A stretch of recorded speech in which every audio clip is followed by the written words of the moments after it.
You and I as the Israelites, have to war within yourselves and against your own fleshly lusts. You have to war with worldly temptation. With all the spiritual energy you can muster, war for the kingdom of Yah. We aim and shoot scriptural bullets at demon troops. I'm just spitting truth. Look at yourself if it's staying you. Release yourself from the lies and the doctrine you clinging to. Repenting mean the path that you walk and you see it through. That mean you gotta switch up your people, leaving the crew. That mean you gotta watch what you say and watch what you do. But until you see the truth.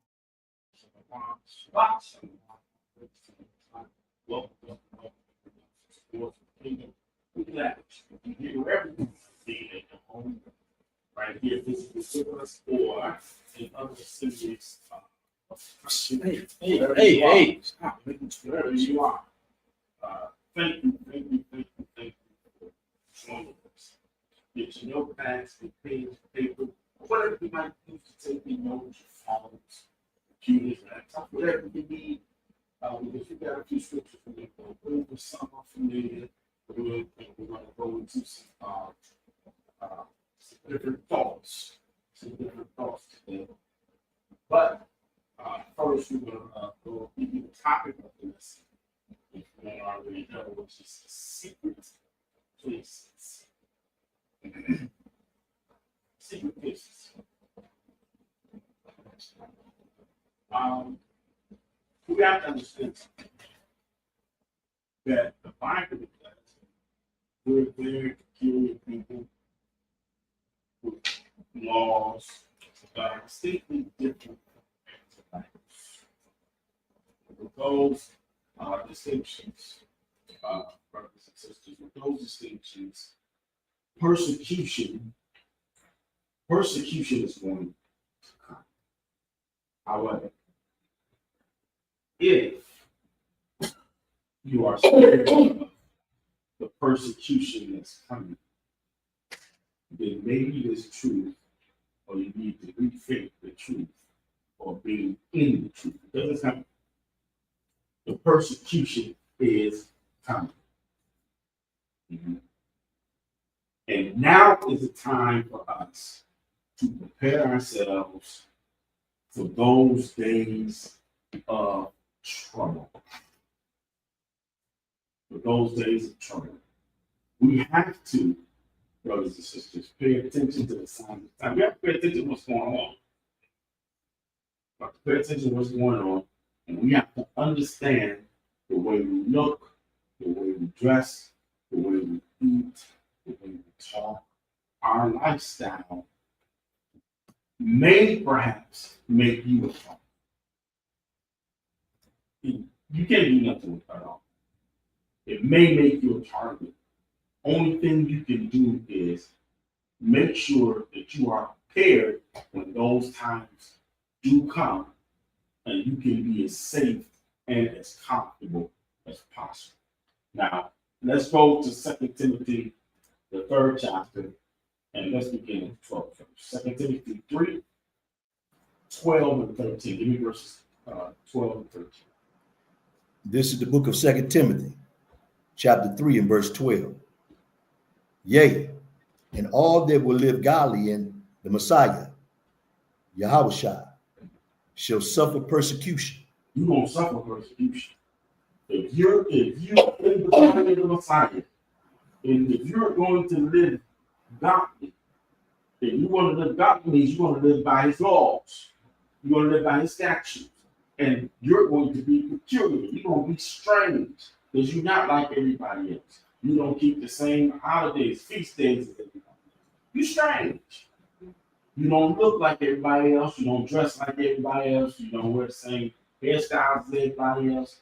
You eat the same foods as everybody else. You're not like everybody else. You're strange. That's just the peculiar means strange. You do it now. Peculiar means you're strange. You're different. So that makes you noticeable. Because you ain't running with the crowd. The crowd's over here and you over here. So Paul writes, yea, all those that live godly in the Mashiach Yahushua shall not maybe you're going to suffer persecution. Verse 13. But evil men and seducers shall wax worse and worse, Go on. deceiving and being deceived. Because they're with the crowd. The whole world, seemingly, I'm saying, the whole world is with the LGBTQ. Everywhere you look, you better not say nothing about these people. Or you gonna, you know, what they call that? They're gonna cancel culture, right? You know what I'm saying? You're gonna lose your business, right? So if you over there saying that's an abomination, it was two dudes kissing. That's right. You know what I'm saying? If you say that, then people will say, well, that's different, that's strange. You just seen something, was that today, this morning, or yesterday? The young men in their early 20s was had on skirts. And they were saying they had on skirts and was filming it almost on this skirt season or something like that. And they were supposed to be thugs or something, wasn't it? I've never seen a thug with a skirt on. But this is a new day. Thugs with skirts on. And then I read in the comment, another grown man said, Jesus wore skirts. See how people be lost like that. Jesus had on skirts too. That don't mean nothing. Folk be lost. And when you take a stand against something, then folk will begin to persecute you and point you out, saying that person is strange. That person is not like us. Something is different about that person. I don't mean it in a good way. Let's go to 2nd Ezra, the 15th chapter. 2nd Ezra 15.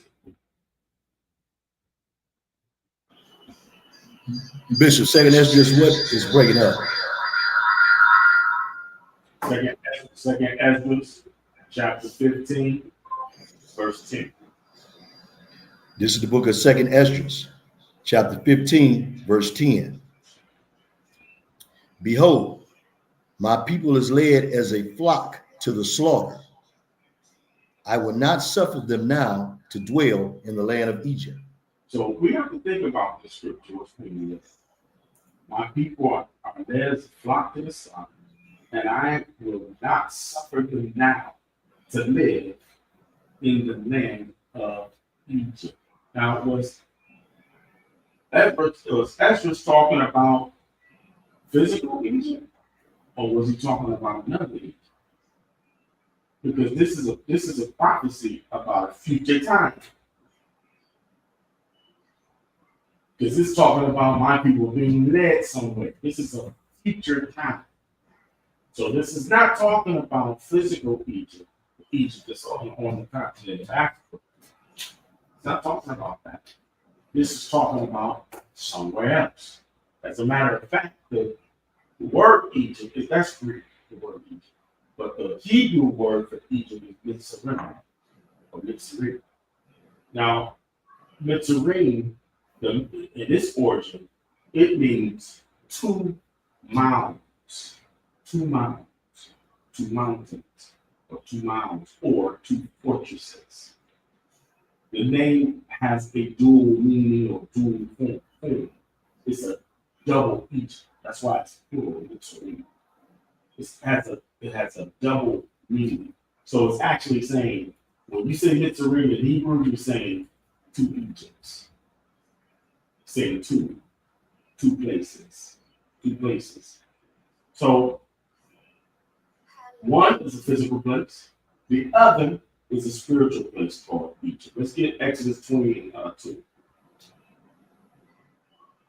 Exodus 22. This is the book of Exodus, chapter 20, and verse 2. Mm-hmm. I am the Lord thy God, Mm-hmm. which have brought thee out of the land of Egypt. Well, out of the land of Egypt, he did. out of the house of bondage. So Egypt actually means the house of bondage. So Mitzrayim is two bondages, two fortresses, two places of slavery. Two. One was the physical Egypt on the continent of Africa. The other will be called, spiritually called, Egypt. Let's get that in Revelations. Revelations 11:8.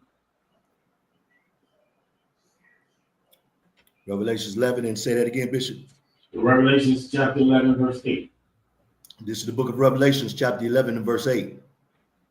And their dead bodies shall lie in the street of the great city, Come on.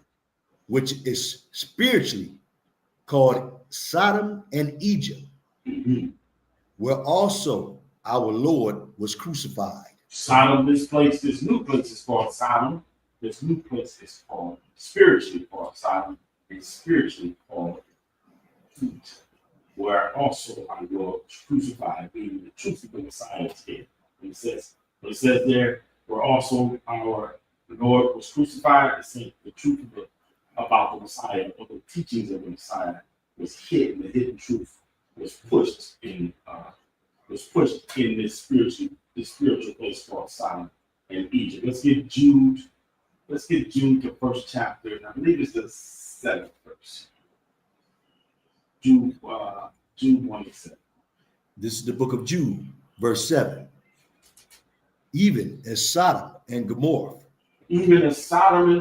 Come on. and the cities about them, in like manner, giving themselves over to fornication. They gave themselves over to physical fornication and spiritual fornication. Come on.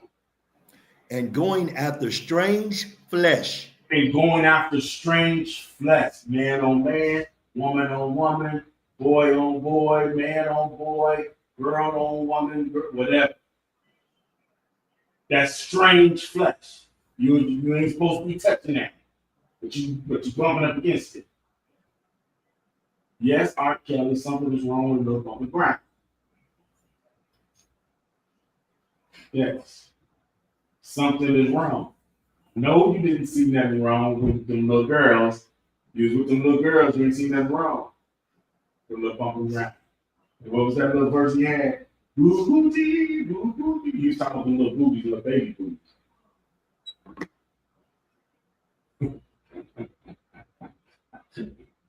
You know, little baby boobies that became funny.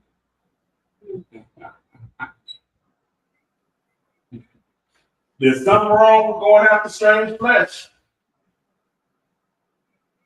But here in this new Egypt, America leads the way in homosexuality. It pushes its LGBTQ across the world.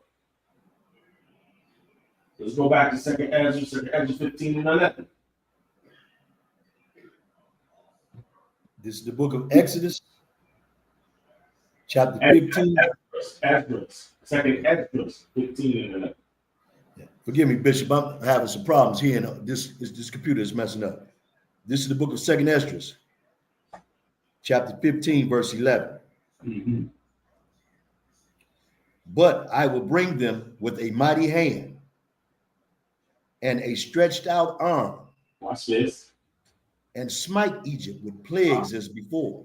It is going to smite spiritual Egypt with plagues as it did with physical Egypt before. Come on. And will destroy all the land thereof. It will destroy all of the land. All Egypt, physical Egypt was destroyed. Guess what? All of spiritual Egypt is going to be destroyed as well. This is what the prophet is saying. What he did in the first Egypt, he's going to do again in the second Egypt. Plague after plague after plague after plague. Verse 12. Verse 12. Egypt shall mourn, and the foundation of it shall be smitten with the plague and punishment that God shall bring upon it. Come on. They that till the ground shall mourn, for their seed shall fail through the blasting and hail, and with a fearful constellation. So why is the prophet saying this? Why is the prophet saying that their seed is going to fail? Have y'all noticed that they are engineering seeds? That they're engineering seed. Have you ever thought, what's wrong with the seed? Why do they think they have to manipulate it in some type of way? Because they understand that the seeds are not growing like they used to. The seeds is failing, so they are changing the DNA structure. What is it? Not the DNA. What is it, the RNA? What is it called? The RNA structure. Whatever it's called. What is it? RNA. Yeah, that RNA structure. I forgot the biology. The RNA structure in the seed, because there's a failing in the seed. The seed is not growing like it used to. Food production is not what it used to be. And they don't understand that it's spiritual. What's happening is spiritual. When it says that there's a blasting of hell, and with a fearful constellation, that has everything to do with the moon. You know you need the moon, the sun, and the wind, and water to grow food, right? All of those things work in conjunction with one another to grow things. But now you have the wind, the water, the moon, and the sun working against you.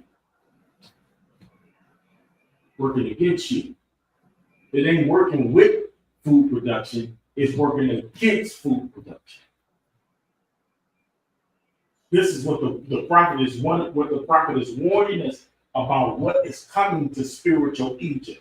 You ain't gonna be able to grow food here. Some of that is already happening now. Y'all know that? Mm-hmm. They can't get stuff to grow. The sky is not cooperating with the ground. Isn't that something?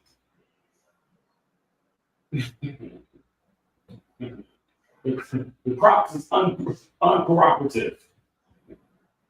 Verse 14. Verse 14. Uh-huh. Woe to the world and them that dwell therein. Come on.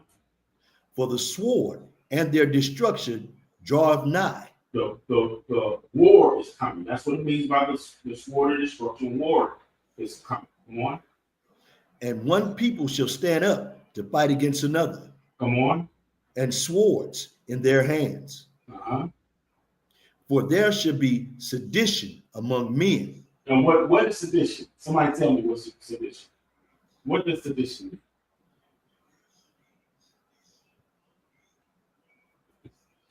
Come on, give me the definition of it. Come on.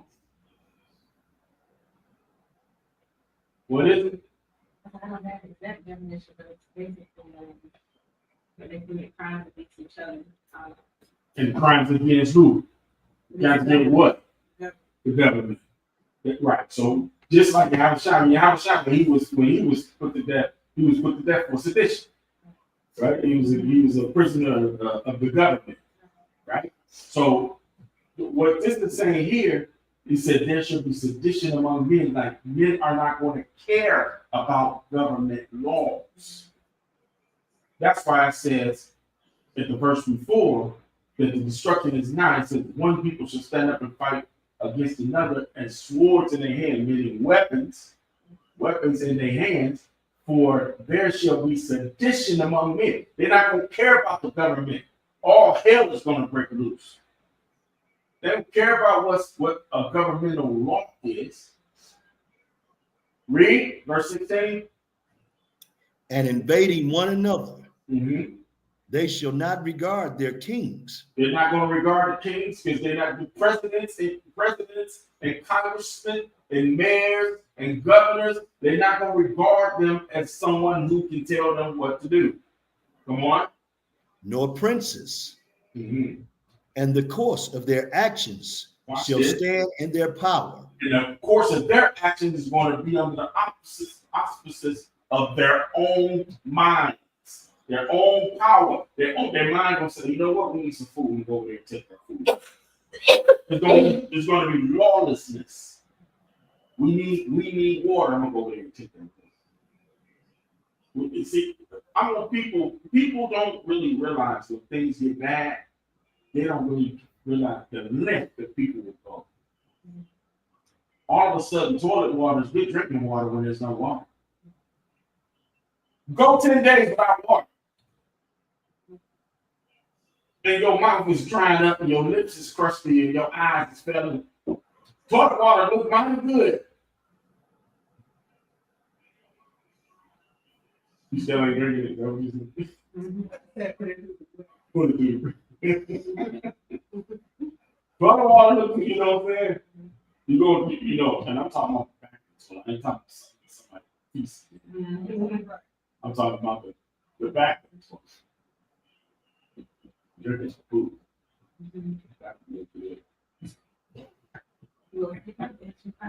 Few more days, you ran through the strength through the city. Few more days.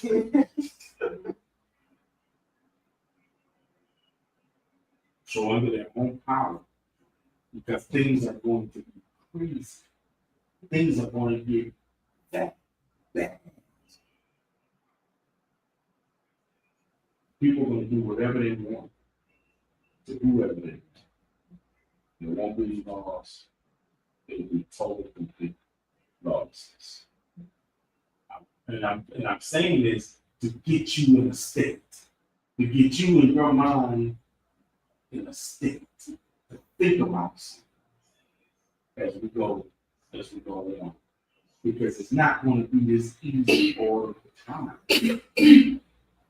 You have millions of people in this country already. It's going on with. It's just not televised. You just don't know that. There's thousands of families that's home right now. Right now. All it takes is a little bit more truth for the thing to get out of control. It's a little bit. And once we go there, people are going to be looking to hurt you to get what they need. Verse 17. Verse 17. A man shall desire to go into a city and shall not be able. Because it's lawlessness. We see something, listen. Y'all know we had a test run 2 days ago, right? Watch the DC. That's a test. You know that, right? Because listen, crime is actually going down. Crime is actually going down. That's why you can't believe it. Nah, listen, Esau will say anything. He lies about everything. You want to see what's going on. Let's put some troops in there. Let's put some FBI agents in there. Let's see how it's going. And they say people get snatched up too. They're snatching people up. For sure. You know the military can't police a neighborhood. You know? You bring in the military and they get to snatching people up. What has to be done is has to be said is there's a state of emergency in order for these things to be implemented. Right? But once you start accepting these things, once you start saying it's okay, and they start getting away with it, we roll with it. He already running the Northern Kingdom out of here. Right? Well, ICE, you mentioned the word ICE, you hear herd, they be about it. You know? And now the plan is how can we get black folks in these cities? We say, oh, it's so much crime. Oh, it's terrible. It's just so much crime. There's something about this. I told y'all we next. You don't think they're doing a think tank about what to do? We next. Yeah, we next. Oh, Detroit is so it's the murder capital. Detroit is so terrible. It's crazy. We need troops in there.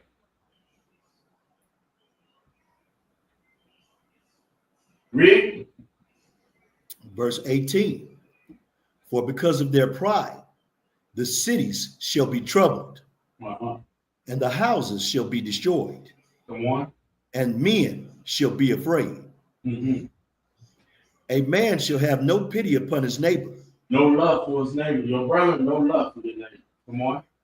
but shall destroy their houses with the sword. With gunplay. With a sword meaning guns.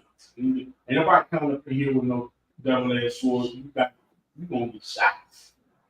Come to my house before, you gonna get shot. You brought a knife to a gunfight. So when it says sword, it's talking about weapons. That is, the Bible's talking about gunplay. Come on. And spoil their goods. Take what you got. Come on. Because of the lack of bread. Uh-huh. And for great tribulation. For the lack of bread and great tribulation. There's no food. There's no food. Our wisdom and our understanding, brothers, just cannot fail.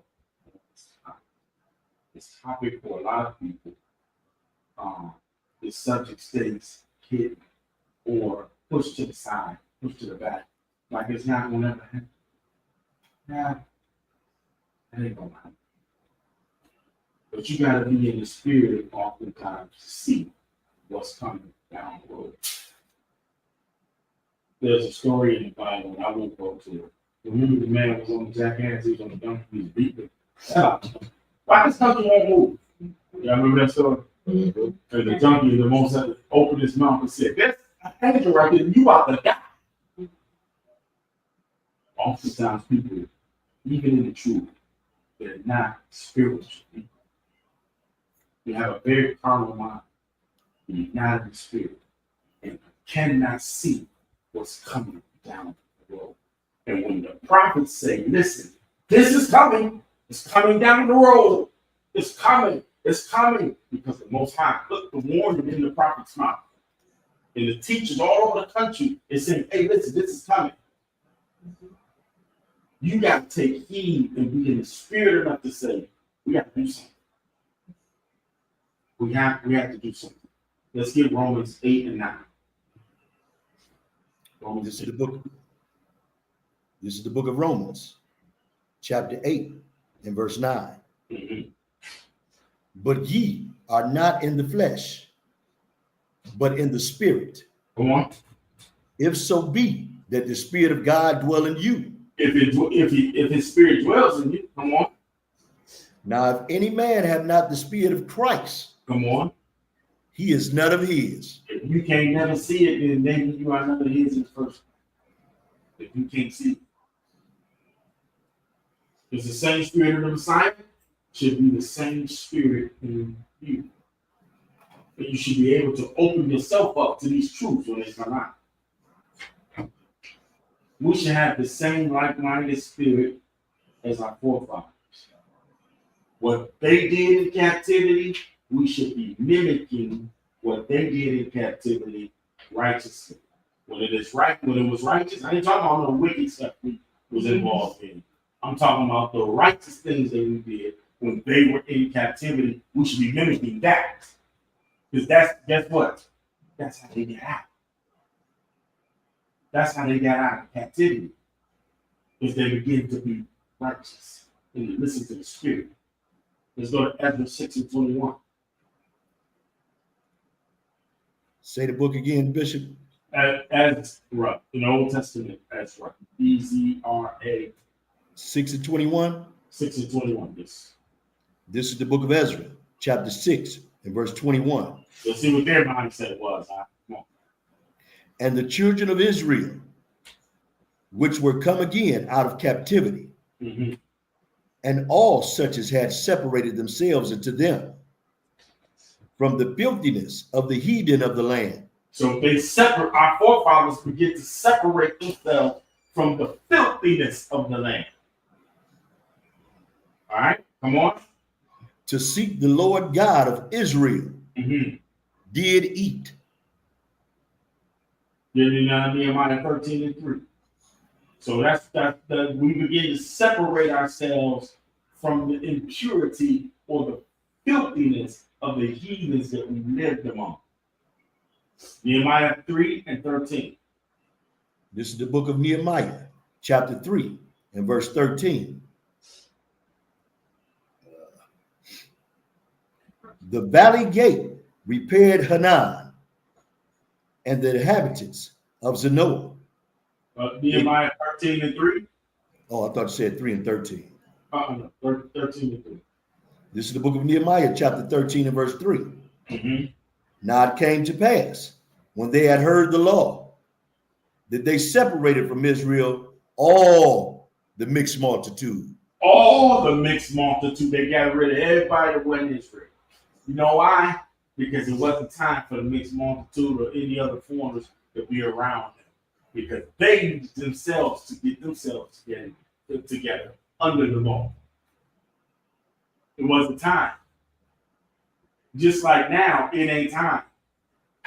When the other nations are under the law, we'll be in the kingdom. We'll be in the kingdom. Right now, it's too many Israelites that don't know the law. Let's get Hebrews 7:26. I'm showing you the mindset of our forefathers in captivity. Hebrews 7:6. 7:26. 7:26. This is the book of Hebrews, chapter 7, verse 26. Come on. For such an high priest became us, who is holy, harmless, undefiled, separate from sinners, and made higher than the heavens. Separated from sinners. Separated from sinners. Now, some Israelites, they love being around sinners. They love it. You need to check your spirit on that. If you like being around sinners more than you like being around your Israelite brother or sister, maybe you need to check your spirit on that. Because there's something strange about that. It's like hanging out with non-believers versus believers. That's weird to me. You're a weirdo.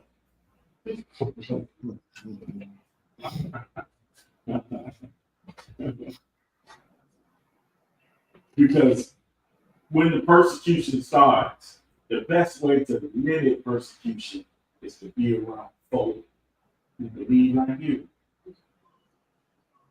Folk who think like you. That's the best way to limit persecution. Now, I ain't saying it's not going to persecution ain't going to happen. Because some folk that believe like you going to persecute you too. Yeah. I remember a few years ago, it don't happen so much now. A few years ago in Detroit, I get around folk, family and stuff. They say, hey, we look at that. Remember when you used to? The question is, why do you remember? My goodness, the Most High threw my sin the sea of forgetfulness, but you got to bring it back up. I remember when you used to be. I remember when you used to do. You got to watch the people that always remember you. There's something behind that. You got something in you. Most High to forgive me of my sin, but now I got to be, persecuted by you because you can't forget it.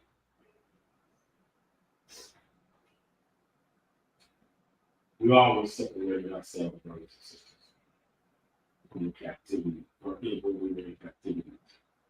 We always separated ourselves. Once we came to the knowledge of our righteous minds, the knowledge of His truth, we begin to separate ourselves. Let's get 2 Corinthians 6 and 17. This is the book of 2 Corinthians, chapter 6, verse 17. Wherefore, come out from among them, and be ye separate. Be ye separate. It starts in your mind. I always say this. You can leave. You can leave and go anywhere you want to go. You say, I'm separating myself, but you always taking you with you. Nigga over here, nigga over there. The separation don't start with you removing yourself. The separation starts with you removing your mind.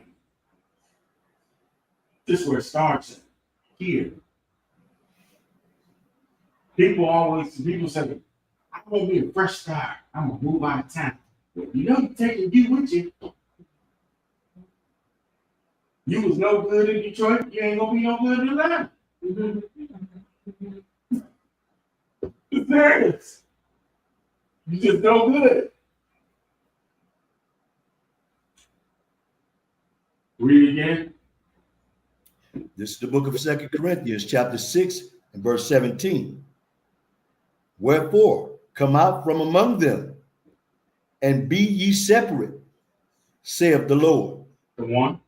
And touch not the unclean thing, and I will receive you. You gotta change your way of thinking, change your heart, change your mind, turn that stone up into flesh. You got to change your ways. Now we know we're physically in spiritual peace. We're physically here. Let's get an example. Go and get an example. Genesis 47. How our forefathers were spiritually in physical future. Let's get another example. Genesis 47 and 27. Genesis 47 and 26. 47 27. This is the book of Genesis, chapter 47 and verse 26. Mm-hmm. And Joseph made it a law over the land of Egypt until this day. Verse what? 26. 27. This is the book of Genesis, chapter 47 and verse 27. And Israel dwelt in the land of Egypt, in the country of Goshen. And they had possessions therein, and grew and multiplied exceedingly. So we know that our forefathers lived in Egypt, but they lived separate. They separated themselves in Egypt. Our forefathers lived in Goshen, and they lived in Egypt. I want to say they lived in Egypt, but there was a subculture community, and I believe that subculture community is the type of community that everybody is okay with, because it allows you to be somewhat separate when you live in a subculture community. It allows you to be somewhat separate, because a subculture is a group within a larger society, right? It shares a distinct set of beliefs, values, practices that differ from the dominant culture, but it generally operates within the larger framework of society. So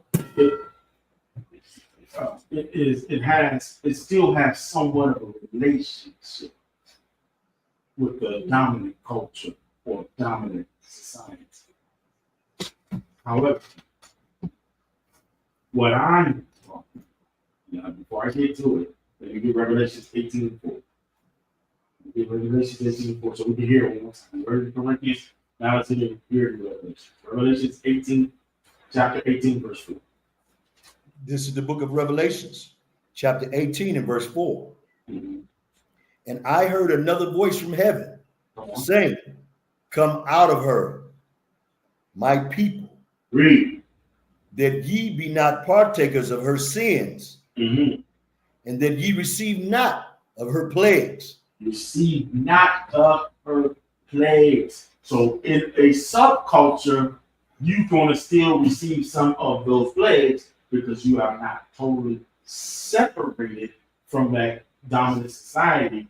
You still live within the confines of that society because you're still a part of. But this is where the most safest place where most people want to be.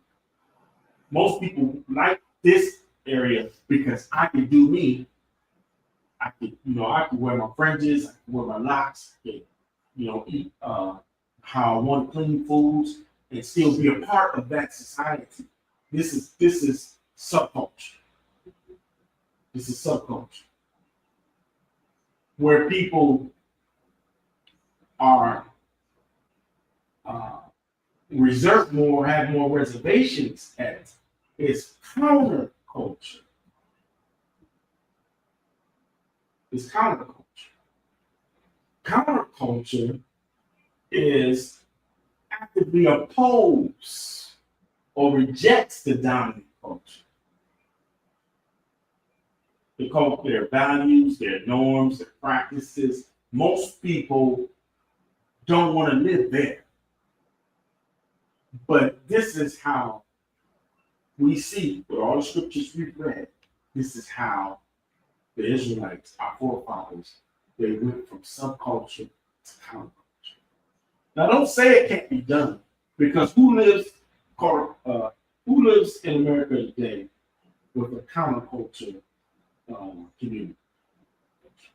The Ish people, yeah, the Ish people do, yeah, they do. The so-called Jewish people, they live like that. Matter of fact, they got their own schools and police force. They police themselves. In like large cities like New York, that keeps them safe. That keeps the police from choking their sons out. You understand? Because the policeman looks like them, goes to the same synagogue they go to, understands their culture. You understand what I'm saying? Who else in America lives in a counterculture society? The Amish lives in it, so don't say it can't be done. It can entirely be done. It's just that black folks, we don't like one another so far. We can't get used to one another. We don't want to be around each other, but we say we got the truth. And it's mind-boggling to me. It's mind-boggling. I'm thrown off by it. You can't live with one another. You can't be around one another. You're estranged to one another. You think you're hateful to one another. You're spiteful to one. It's mind-boggling to me. But you say you got the truth of the Bible. You say that you're kings and you're priests. You say that you love the Most High. You are a liar, and the truth is not in you. You're a liar. I look at you and I laugh. Ha, ha, ha. A fool. A damn fool.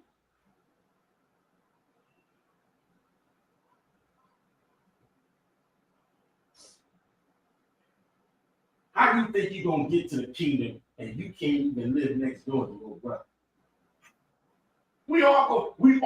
I know I'm going to be in the kingdom. You might not be there, but I'm going to be there.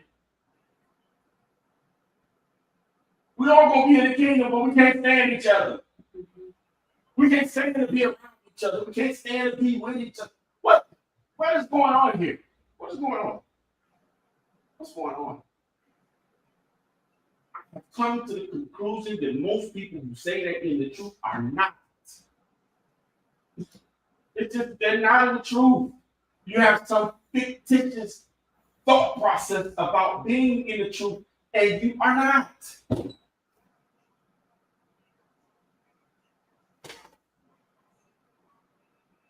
Israelites come together and live a counter-culture lifestyle. You don't want that. You like being with sinners. You like being with people that eat pork and people that do break the Most High's laws and celebrate holidays. You love being with them. But you don't like being with your own Israelite brother, your own Israelite sister. How do you think you're going to be in the kingdom and don't like one another? Strange to me. Strange. That's why I said most people love being in a subculture, but they don't like being in the counterculture. The subculture allows you to still be sinful. And let's just tell it like it is. The subculture allows you to still be in sin. You can dip it in and out of sin and say you in the truth. Oh, I'm in the truth. Look like I'm in the truth. I know how to say shalom at the right time. I know how to say. I know the right proper Hebrew words at the time to say, and this, that, and the other. Some of these niggas make me sick. You make me want to throw up on you. It's the truth. It's the truth. And I can only imagine our forefathers. I can only imagine Moses and that's I can imagine the prophets looking at people. I can imagine Christ looking at people and like, I want to vomit. That's right. On you. It's sickening. It's sickening. You're unforgiving, miserable, unloving people. What is wrong with you?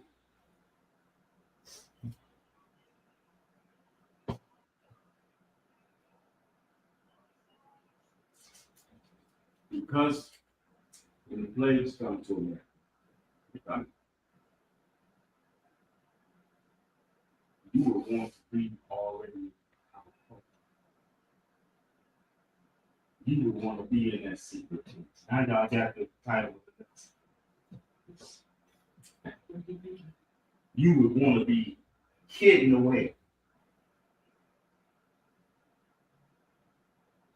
Let's get Exodus 8 and 22.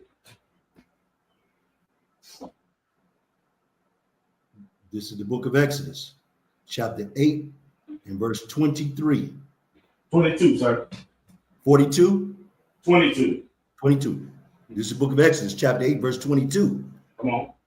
And I will sever in that day the land of Goshen, Come on. in which my people dwell. He's going to sever that. Sever means to separate.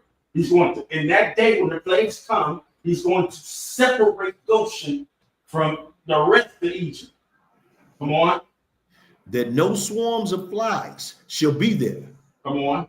To the end thou mayest know that I am the Lord in the midst of the earth. So when the plagues come and you're hidden in that secret place, guess what's not touching you? Even when there's hell breaking out around. Those plagues are not coming nigh you. Just like in Goshen, those flies, those frogs. Listen, the only place that had sunlight was Goshen. All of Egypt was in darkness for 3 days. Nobody had fresh water. All of Egypt's water was blood. Nobody had water but Goshen. This thing is spiritual. Listen, this thing is spiritual. And if you're not in the spirit, you will be out there with the flies. Some of y'all are Lord of the flies anyway.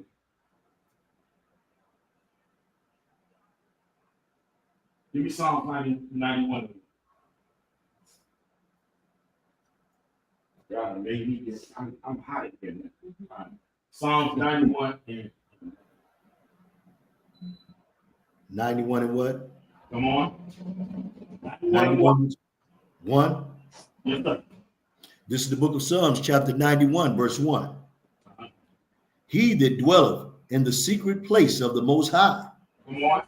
shall abide under the shadow of the Almighty. He that dwelleth in the secret place of the Most High shall abide under the shadow of the. You got to be hidden in the secret place. In the secret place. If you don't like each other now, you ain't gonna like each other in the kingdom.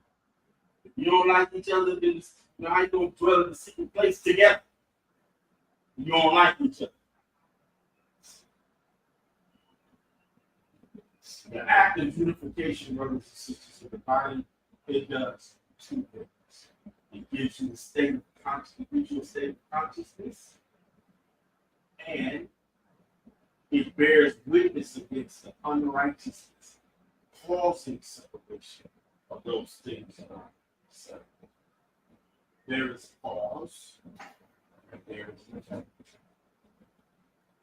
When we come together, there is cause. When we unify with one another, there's a cause, and there's an effect. So what is the cause? Let's read Jeremiah 32 and 39. This is the cause. This is the book of Jeremiah, chapter 32 and verse 39.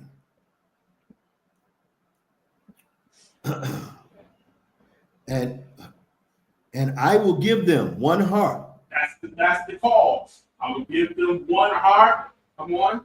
And one way. And one way. They will be on one accord. Read. That they may fear me forever.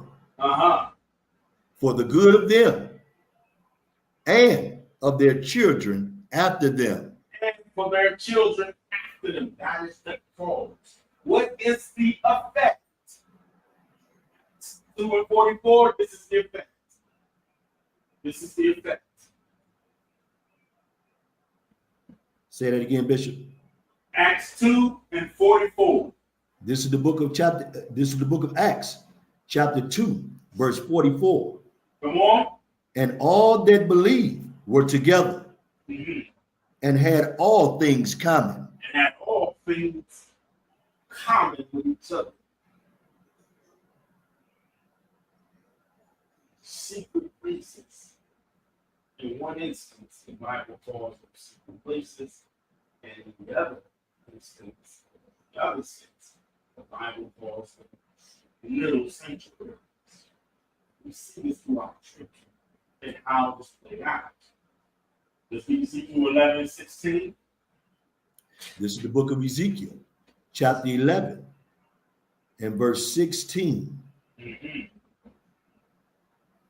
Therefore say, thus saith the Lord God, Read. Although I have cast them far off among the heathen, Although I threw them out, cast them out to the heathen, come on.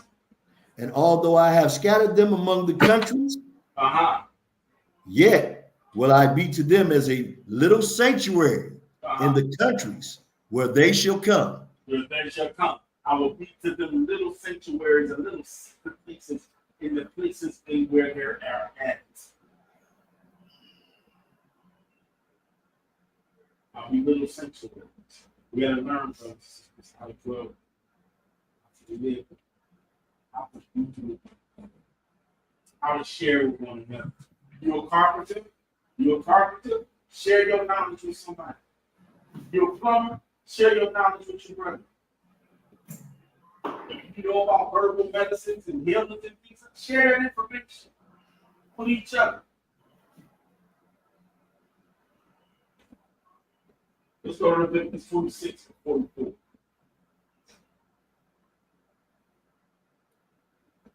Excuse me, Bishop, but it's kind of hard to hear you. Leviticus 26 and 44. This is the book of Leviticus, chapter 26 and verse 44. And yet for all that, when they be in the land of their enemies, I will not cast them away, neither will I abhor them, Come on. to destroy them utterly, and to break my covenant with them. For I am the Lord their God. He's not going to cast Israel away. Never. No, not ever. Verse 45. Verse 45. But I will for their sakes remember the covenant of their ancestors, Read. whom I brought forth out of the land of Egypt, Come on. in the sight of the heathen, Read. that I may be their God. I am the Lord. It's going to happen again. It's going to happen again. In the sight of the other nation, the sight of the heathen, it's going to happen again. We're coming out of spiritual Egypt in their face. Let's go back to Psalm 91. Psalm 91. Almost done. That means I got about 3 more scriptures. Psalms 91, verse 5. Now I can hear you. So this is Psalm the book. 91, verse 5. This is the book of Psalms, chapter 91, verse 5. Thou should not be afraid for the terror by night, nor for the arrow that flieth by day, nor for the pestilence that walketh in darkness, Read. nor for the destruction that wasteth at noonday. So the destruction is going to happen at noonday. This is the prophecy. Come on. 1,000 shall fall at thy side, This is not talking about right next to you. This is talking about on the other side of you. You in that secret place, but you can see it going on. Come on. And 10,000 at thy right hand. And 10,000 at your right hand. So you're going to see over in that city over there, a big explosion over there in that city. That just happened. But you're going to see the smoke and the flames, but you won't be secreted in the secret place when it happens. Hopefully. Come on. But it shall not come nigh thee. It ain't going to come nigh you to where you are because you dwelling in the secret place. Come on. Only with thine eyes shalt thou behold. You're going to only see it with your eyes. Come on. And see the reward of the wicked. And see the reward of those that are without Yah. Read. Because thou hast made the Lord, Mm-hmm. which is my refuge, Read. even the Most High, Come on. thy habitation. Where you live. Habitation means where you live. Come on.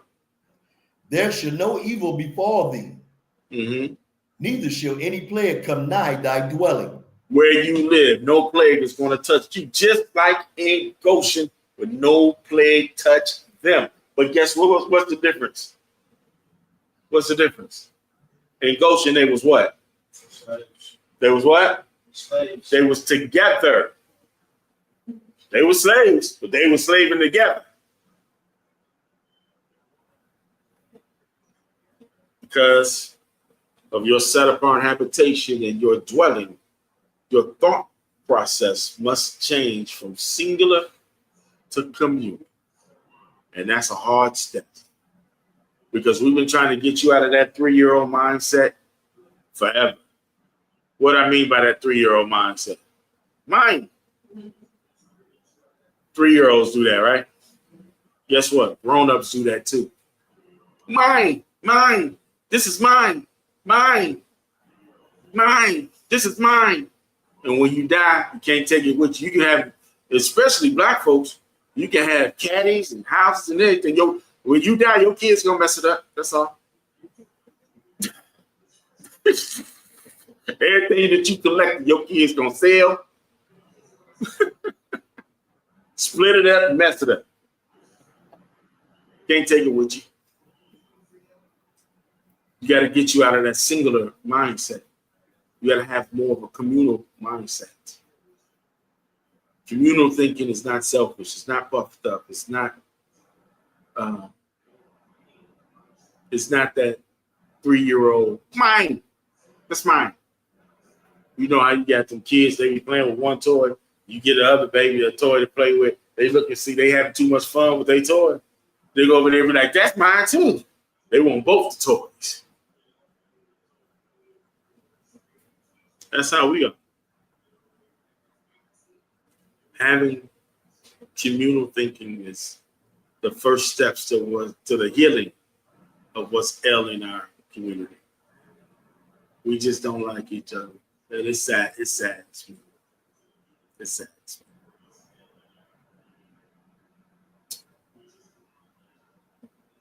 All right. One more scripture. Let's get Luke 21:36. This is the last one. This is the book of Luke, chapter 21 and verse 36. Watch ye therefore, and pray always, that ye may be accounted worthy to escape all these things that shall come to pass. Come on. And to stand before the Son of Man.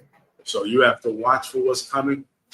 You have to pray that you are counted worthy to escape the plagues that's coming.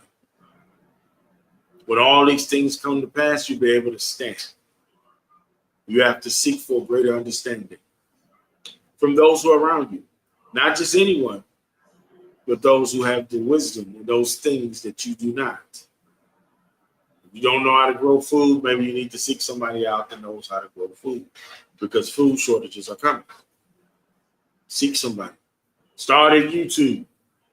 Get with your brother, get with your sisters to start discussing some things. Start you a seed bank. I'm telling you, the warning is going out.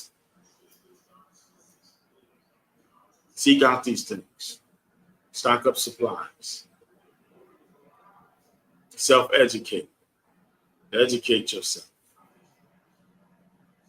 So you'll be able to sustain yourself, sustain your life, and help sustain those that are around you.